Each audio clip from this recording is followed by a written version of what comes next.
Assalamualaikum warahmatullahi wabarakatuh. Alhamdulillahirabbil alamin, hamdan katsiran thayyiban mubarakan fi. Asyhadu an la ilaha illallah wahdahu la syarikalah wa asyhadu anna Muhammadan abduhu wa rasuluh. La nabiyya ba'da. Allahumma shalli ala nabiyyina Muhammadin wa ala alihi wa sahbihi wa man tabi'ahu bi ihsan ila yaumiddin. Rabbi shrah li sadri wa yassir li amri wa hlul 'uqdatam min lisani yafqahu qawli. Amma ba'du. Sahabat-sahabat yang dirahmati Allah, insyaallah pada kesempatan pagi hari ini kita akan bahas sedikit tentang keilmuan yang menjadi polemik di tengah masyarakat, khususnya kalangan anak-anak pesantren, yakni tentang kitab-kitab sihir berkedok ilmu hikmah dan juga yang marak disebut sebagai ilmu sihir putih. Ini juga yang menjadi pokok bahasan kami dengan praktisi supranatural yang telah kami lakukan pada hari Ahad tanggal 28 April yang lalu. Kitab yang dimaksud adalah kitab Syamsul Ma'arif. Saya hanya bawa satu saja, ya, karena yang kemarin kita fokuskan hanya satu bahasan kitab ini. Ya. Karena mohon maaf, banyak dari masyarakat kita tertipu ketika melihat ternyata ajaran-ajaran yang dibuat-buat oleh para gurunya itu berasal dari sebuah kitab kuning. Khawatirnya orang-orang awam menyangka bahwasanya seluruh apa yang diajarkan pada kitab Syamsul Ma'arif, Membawa Ushul Hikmah, ya, kemudian Al-Awfaq, kemudian Syumusul Anwar, Abu Ma'syar Al-Falaki, kitab Al-Ajnas, dan yang semacamnya itu mereka anggap bagian dari karangan-karangannya para wali Allah Subhanahu wa taala. Makanya kita harus telisik dulu apa sih yang terkandung pada kitab Syamsul Ma'arif ini dan bagaimana pandangan ulama mengenai kitab Syamsul Ma'arif, Membawa Ushul Hikmah, Al-Ajnas, Syumusul Anwar, Jawahirul Lamma'ah, kemudian Abu Ma'syar Al-Falaki, Al-Awfaq, dan lain sebagainya. Ya, kita bisa tamasya dulu, melihat-lihat apa saja yang dituliskan oleh mu'allif di dalam kitab Syamsul Ma'arif. Seperti contoh di juz pertama halaman 19. Ya. Seperti contoh juz 1 di halaman 19 kitab Syamsul Ma'arif. Antum semua bisa saksikan lingkaran ini. Semoga gambarnya tidak pecah-pecah, ya.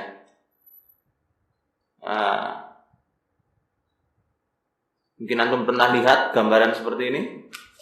Masih. Apa yang tertulis di dalamnya? Perlu antum ketahui bahwasanya apa yang tertulis pada lingkaran ini semuanya adalah tentang rumusan-rumusan zodiak. Ya. Ada qaus. Qaus itu panahan. Adapun zodiak yang mempunyai lambang panahan sering disebut sebagai Sagittarius. Ada juga dalbun, yakni ember. Adapun zodiak yang sering dilambangkan dengan ember atau air yang tumpah dari bejananya sering disebut sebagai Aquarius. Ada juga Hut. Hut itu adalah ikan, itu Pisces, ya. Kemudian Thaur itu sapi jantan. Thaur sapi jantan yang dimaksud ya Taurus. Ada Sarton ya Cancer, ya kepiting. Ada Asad, Leo, dan lain sebagainya. Ada Mizan juga. Mizan itu Libra, Akrab, Scorpio, dan lain-lain, semuanya ada pada lingkaran ini. Kalau memang ini karangan ulama Islam, tidak mungkin mengajarkan yang menjadi sebuah khurafat, tatayur, bahkan bisa menjadi suatu kesyirikan karena adanya ramalan-ramalan tertentu. Karena zodiak itu diambil dari mitologi Yunani kuno. Yang memakainya adalah orang-orang kafir di Yunani pada masa lampau. Ini salah satunya. Kemudian antum bisa lihat juga di jilid 1 halaman 45. Ya. Jilid 1 halaman 45. Di situ penulis menyebutkan idza aradta ittikhad ikhwan minal jin yuqduna hajatika wa yas'auna fi mardatika fabda bis-shaumi yaumal arbi'a ila yaumis sabti ba'da an taghsila ath-thawba wal badan waqra' surat al-ikhlas kulla yaumin alfa marrah. Kalau kamu kepengen ya mendapatkan ikhwan, teman-teman dari bangsa jin muslim, katanya ya, maka jin muslim yang memenuhi segala keperluanmu dan mengusahakan apa-apa yang engkau pinta, maka ritualnya dengan memulai puasa di hari Rabu hingga hari Sabtu. Setelah engkau menyuci bajumu dan menyuci badan, maksudnya ya mandi besar, ya. Waqra' surat al-ikhlas, katanya di sini disuruh membaca surat al-ikhlas setiap harinya alfa marrah 1000 kali. Wa surat yasin, itu juga surat yasin marratan, 1 kali saja. Wa surat ad-dukhan wa tanzil sajadah, itu juga surat ad-dukhan, ya. Kemudian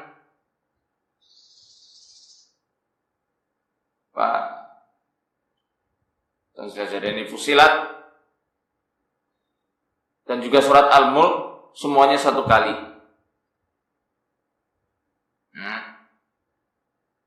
Kemudian disuruh menyepi dari seluruh manusia, yang intinya ya, kitab ini mengajarkan cara bagaimana mendapatkan sahabat dari kalangan bangsa jin. Apakah boleh kita bersahabat dengan bangsa jin? Dan juga apakah boleh kita mengundang jin dengan ritual-ritual semacam ini? Ini loh ya ikhwah yang sering kita persoalkan. Bukan kita senang membid'ahkan amalan-amalan orang lain atau menyesat-menyesatkannya, tidak.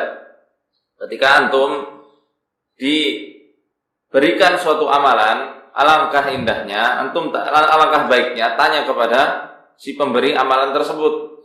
Maaf, amalan ini diambil dari mana? Ya. Dalilnya apa suruh mengamalkan seperti ini? Khawatirnya amalan-amalan yang disuruh dibaca sampai ribuan kali dengan surat-surat tertentu serta hari-hari tertentu malah mengundang jin untuk masuk dan menyertai antum. Ya, kalau kita salafu peruqyah sering ditanya sama orang-orang yang tidak terima bahwasanya amalan-amalan yang sampai ratusan ribuan kali ditetapkan jumlahnya, ditetapkan waktunya akan mengundang jin, lalu kita ditanya mana dalilnya? Itu kan yang dibaca Al-Quran, yang dibaca adalah asma-asma Allah. Masa ia mengundang jin? Kalau kita bicara soal dalil, memang betul tidak ada satu dalil pun yang menjelaskan bahwasanya membaca Al-Quran, menyebutkan asma Allah justru malah mengundang bangsa jin. Tidak ada. Tetapi kita mesti lihat rujukan-rujukannya para tukang sihir, apalagi tukang sihir yang menyatakan bahwasanya dirinya itu adalah dukun putih. Dukun putih yang dimaksud adalah amalan-amalannya yang menggunakan Quran, menggunakan asma Allah, menggunakan waktu-waktu tertentu, tapi dibalut dengan ritual-ritual sihir yang tersembunyi di dalamnya. Makanya Kalau ternyata kok diambil dari kitab seperti ini, nah kalau misal jin datang, siapa yang mau bertanggung jawab? Ini adalah salah satu contoh amalan yang dapat mengundang bangsa jin. Nanti ada beberapa contoh-contoh lain yang bisa saya sebutkan dari selain kitab Syamsul Ma'arif. Ya, nanti kapan-kapan akan kita bahas, atau saya tulis di buku saya yang berjudul Halilintar Penghancur Sihir. Ya.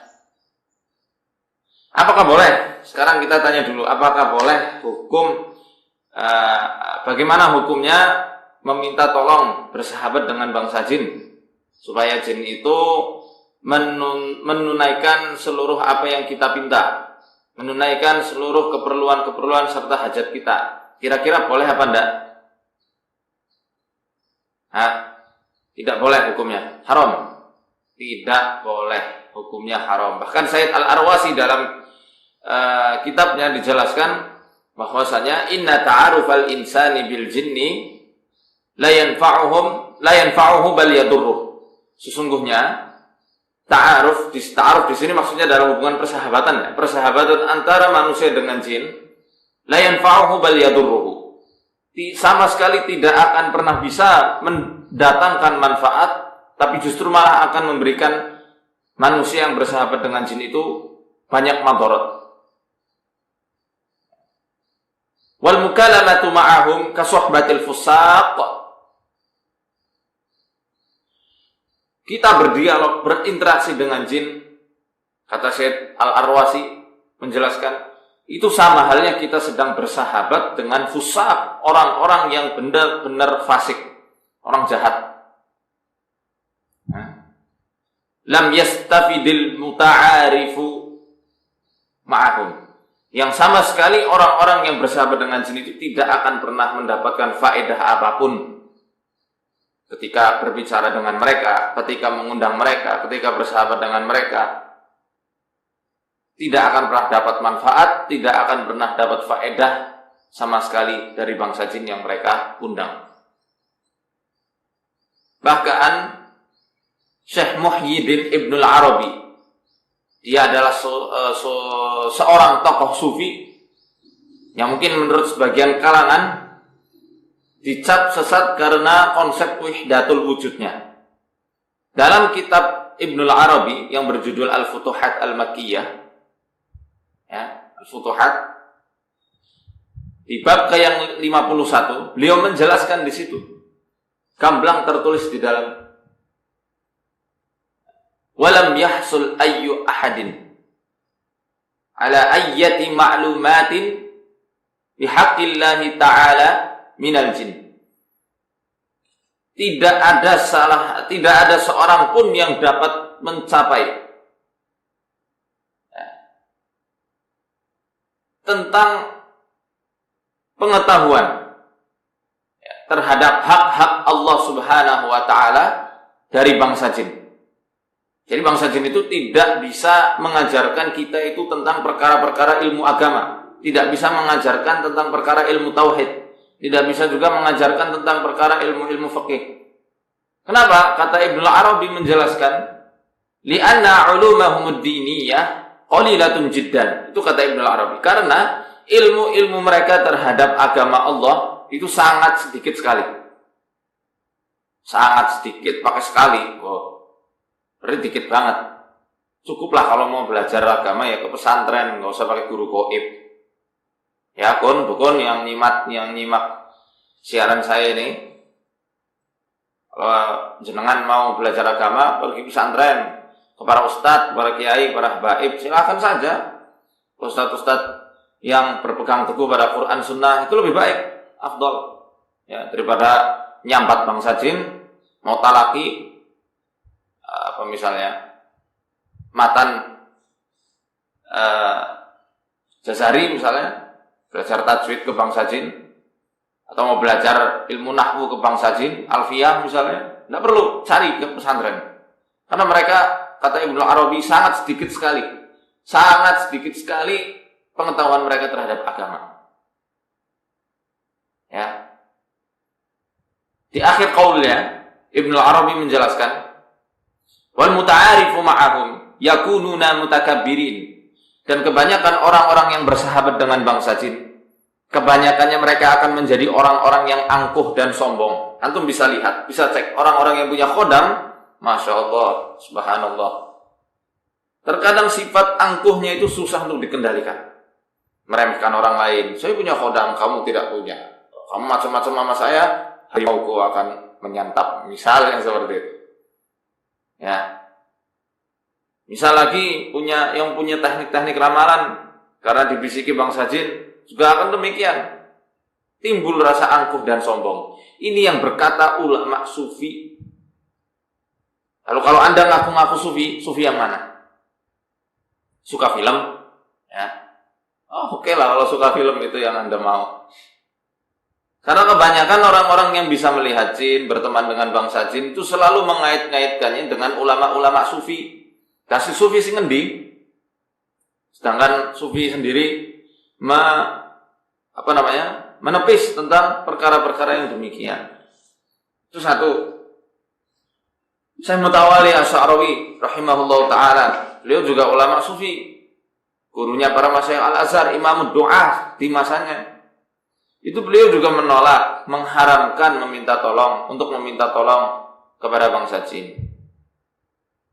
Saya Abu Fadl, Mbah Fadl ya, yang sering disebut dengan Mbah Fadl. Itu idola saya. Di antara ulama-ulama yang saya idolakan adalah Mbah Abu Fadl As-Sanori At-Tubani. Murid langsungnya Hadratus Syekh Hasyim Asy'ari rahimahullah taala. Gurunya Mbah Mun. Gurunya juga Kiai Abdullah Faqih Langitan dan banyak yang berguru kepada Mbah Fadl Sanori ini. Ini kitab beliau namanya Ad-Durrul Farid, Syarahnya Jauharatut Tauhid. Beliau di sini menjelaskan tentang minta tolong sama jin. Ya, ini kita jelaskan kesesatannya Syamsul Ma'arif.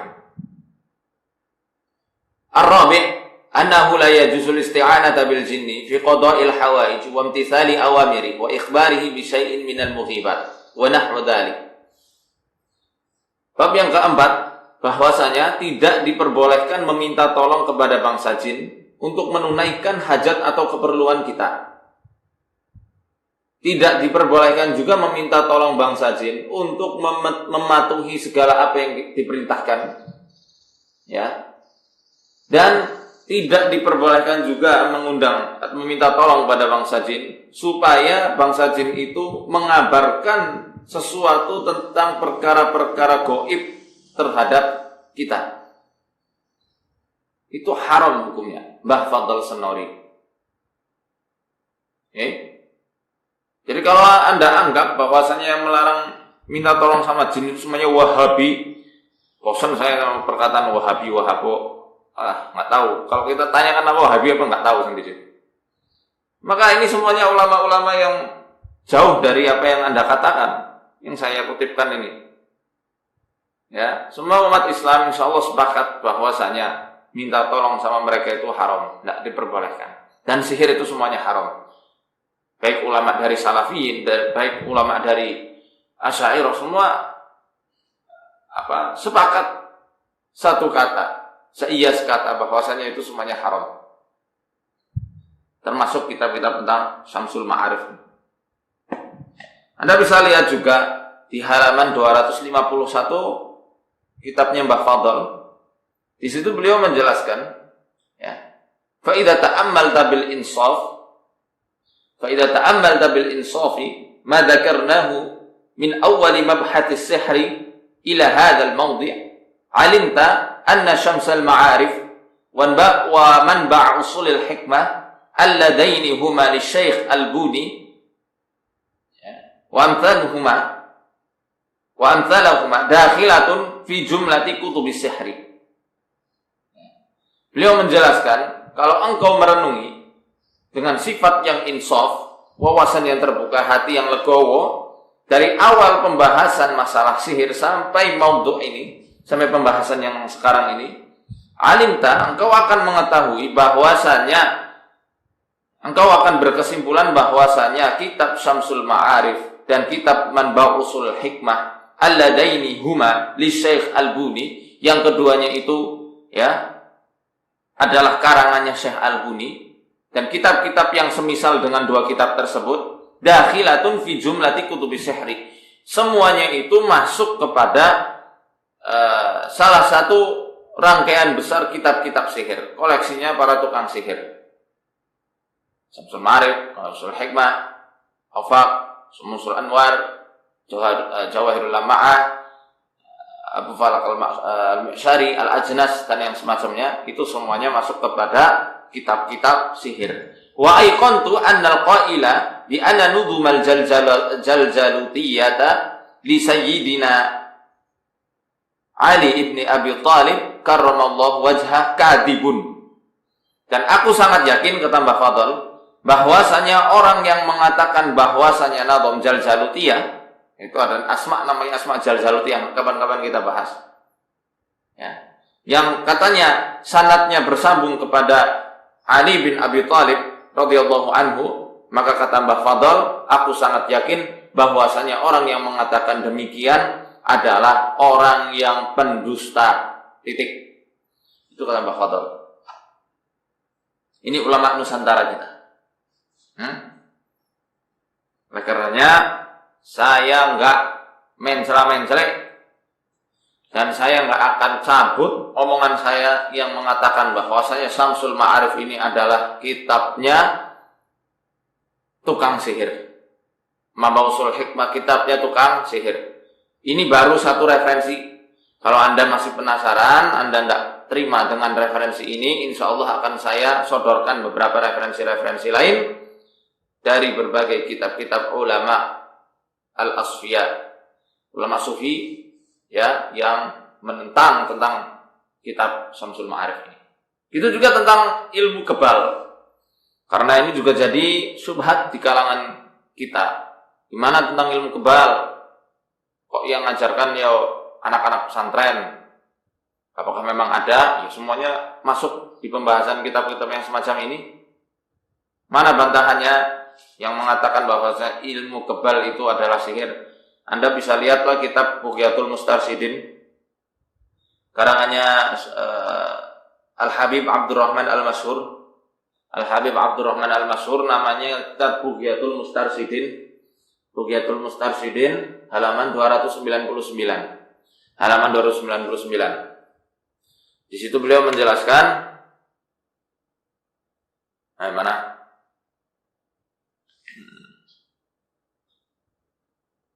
Wasihru wa huwa ma yahsulu bi ta'alumin wa mubasharati sabab ala yadi fasiqin aw kafir kasya'wadati wa hiya khiffatul yad bil a'mal. Ya, sihir itu adalah sesuatu yang dapat dicapai, ya, dapat diciptakan dengan cara belajar dan praktek secara langsung. Dan itu akan dimunculkan melalui tangan-tangan orang yang fasik atau orang yang kafir. Seperti halnya sya'wadah. Sya'wadah itu adalah khiffatul yad. Sya'wadah adalah tukang sulap, main kecepatan tangan. Hanya tipuan saja, ya. Wahamdul hayyat, gitu juga ada praktek megang ular, bawa ular.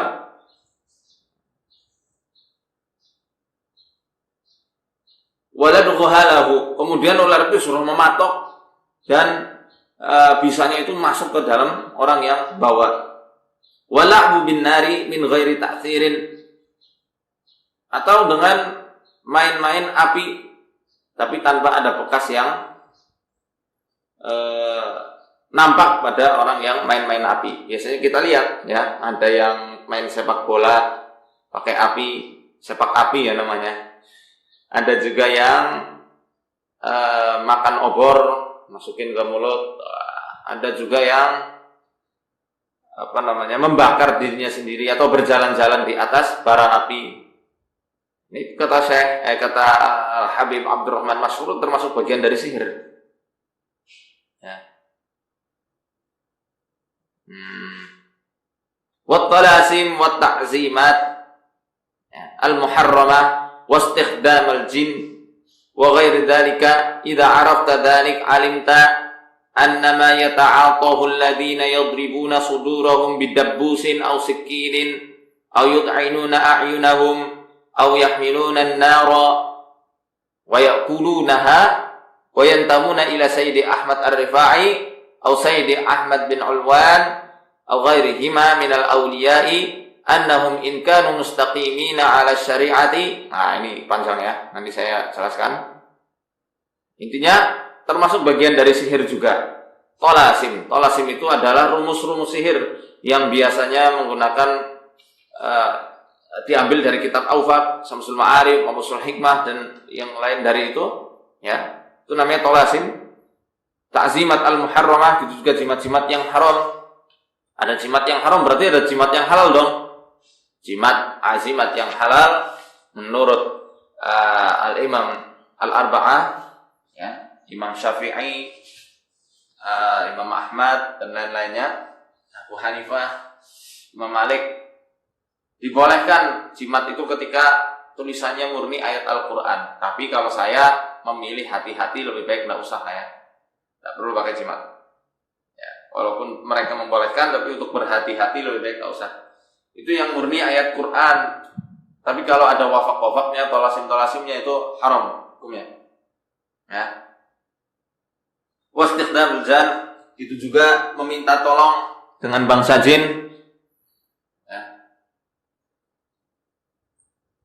Maka dari itu semuanya engkau akan berkesimpulan bahwasanya orang-orang yang memukul-mukul dadanya sendiri, bidabus, dabus itu artinya adalah benda tajam, bidabusin au sikinin, atau dengan pisau ya, au yat'anuna a'yunahum, atau mencolokkan matanya sendiri dengan benda-benda tajam tersebut, membawa api kemudian memakan api, kemudian menyandarkan sanadnya itu kepada Sayyid Ahmad Ar-Rifai atau Sayyid Ahmad bin Ulwan atau tokoh-tokoh sufi, tokoh-tokoh para wali Allah Subhanahu wa taala selain mereka berdua, annahum ya, bahwasanya in kanu mustaqimina 'ala syari'ati, kalau mereka itu adalah orang-orang yang istiqomah memegang syariat Allah,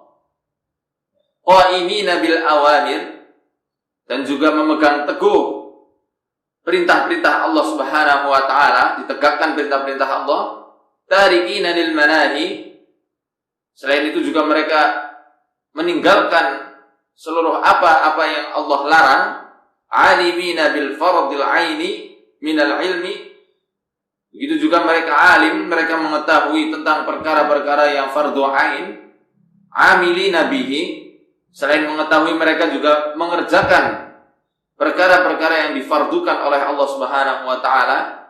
Lam yata'allamu sababa al-muhassala li hadzal amal, mereka juga tidak mempelajari ritual-ritual atau sebab-sebab yang dapat mengantarkan kepada perbuatan yang semacam ini ya. Misal harus puasa dulu, harus diisi dulu, harus minum dulu ya.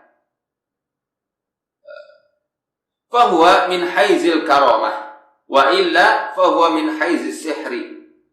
Maka kalau tanpa mempelajari sebab-sebab, tanpa merituali dengan ritual-ritual tertentu, ritual ini nggak mesti yang berbau dukun ya.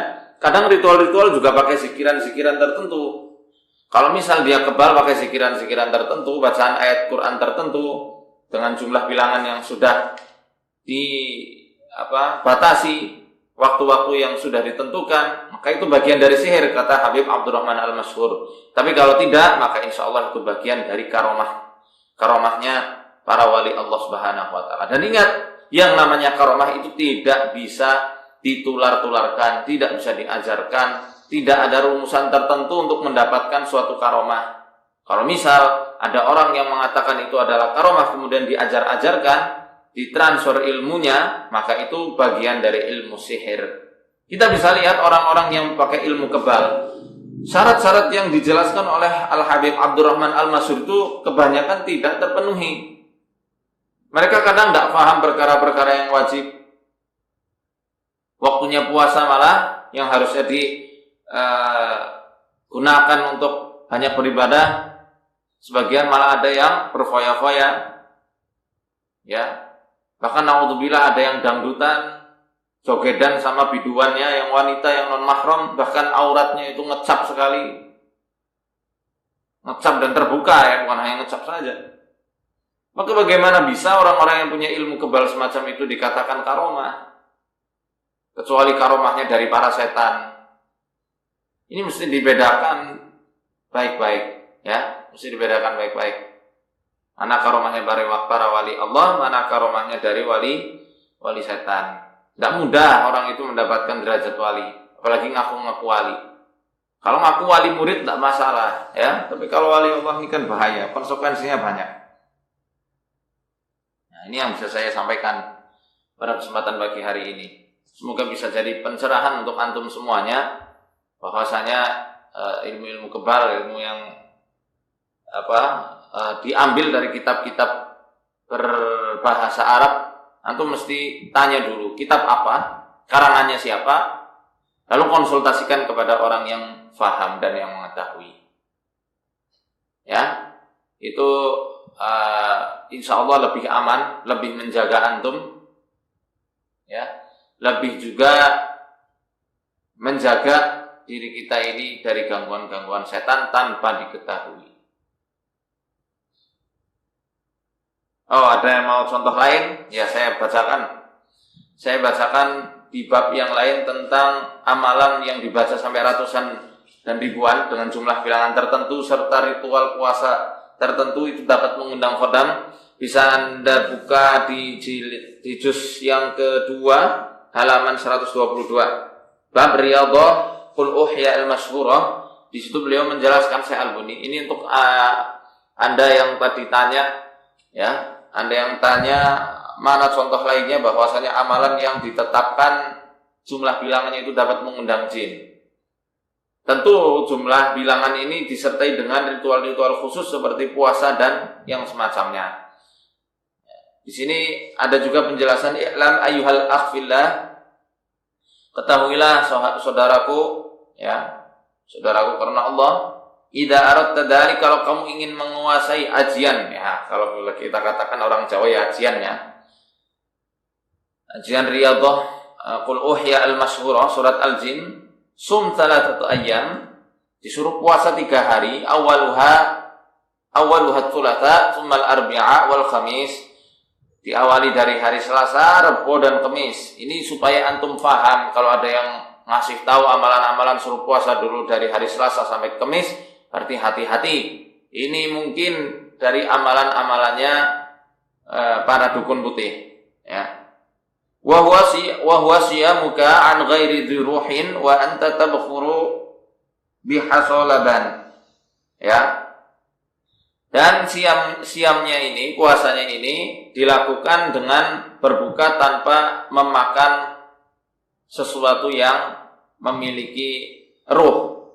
Maksudnya adalah protein hewani, tidak boleh. Harus pakai tahu tempe, harus makannya sayur, nggak boleh makan ikan, daging, atau yang semacamnya. Kalau di Jawa ini terkenal dengan puasa ngasrep, ya. Itu ada di Arab juga ada, tapi namanya bukan ngasrep, ya. Sambil membakar bukhur atau menyan dari kayu laban. Setiap harinya disuruh membaca surat Al-Jin 233 kali. Ya.